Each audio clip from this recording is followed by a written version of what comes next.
রাজ্য সম্পাদক সহ কিছু কিছু পিয়ারের লোক আছে, কিছু কিছু কোঠরের লোক আছে, কিছু কিছু খাস লোক আছে যাদের পরিমণ্ডলে উনি আবদ্ধ থাকেন এবং তাদের কথা, ওনার কথাই তাদের কথা হয়, ওনার শেখানো বলি তারা বলেন।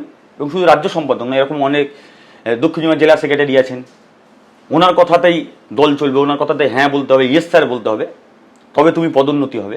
আচ্ছা, এতে দলের মধ্যে স্বার্থান্বেষী নয় যে তুমি তোমার মতের বিরুদ্ধে গিয়ে অন্যজনের মত তুমি হ্যাঁ বলছো, না বলছো, যা বলছে তাই করছো কেন?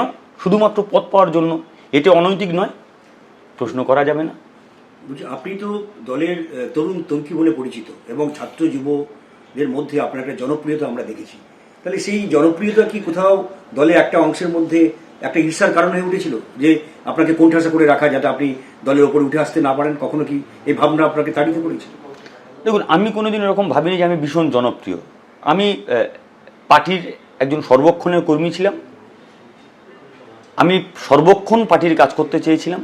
জনপ্রিয়তা মানুষ আমাকে দিয়েছে, হ্যাঁ, পার্টির ত্যাগ ছিল বলে জনপ্রিয়তা আমি অর্জন করেছি, এটুকু, এটা সত্যি। দিনের পর দিন আমি দেখেছি কি কারণে, কোন কারণে আমাকে হঠাৎ করে আস্তে আস্তে আলাদা করে দেওয়া হলো।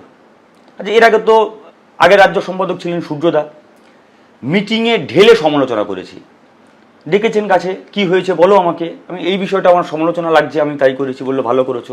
তারপর দিন ডাকলেন, ডেকে বললেন শোনো, অমুক বইয়ে পড়েছি আমি, তুমি যে লাইনটা বলেছো তোমার লাইনটা ঠিক, কিন্তু ওই নতুন ভাবনাটা তুমি দেখতে পারো। এটি তো রাজ্য সম্পাদকের কাজ, এটি তো নেতার কাজ। আমি সমালোচনা করব, গ্রহণ করবে, আমি ভুল হলে সেটা আমাকে শুধরে দেবে। কিন্তু এখানে এই প্রশ্ন যখন করেছি সৃজন ভট্টাচার্য নেই কেন, বললো জনপ্রিয়তার জামা পরানো হয়েছে তোমাদের গায়ে, জনপ্রিয়তার বড় আলখাল্লা জামা, তুমি সারা জীবন জিম করবে কিন্তু ওই জামাতে তুমি ফির হতে পারবে না। কি উত্তর? আমি বেসিক্যালি প্রশ্ন করেছি যে নেই কেন সৃজনের নাম।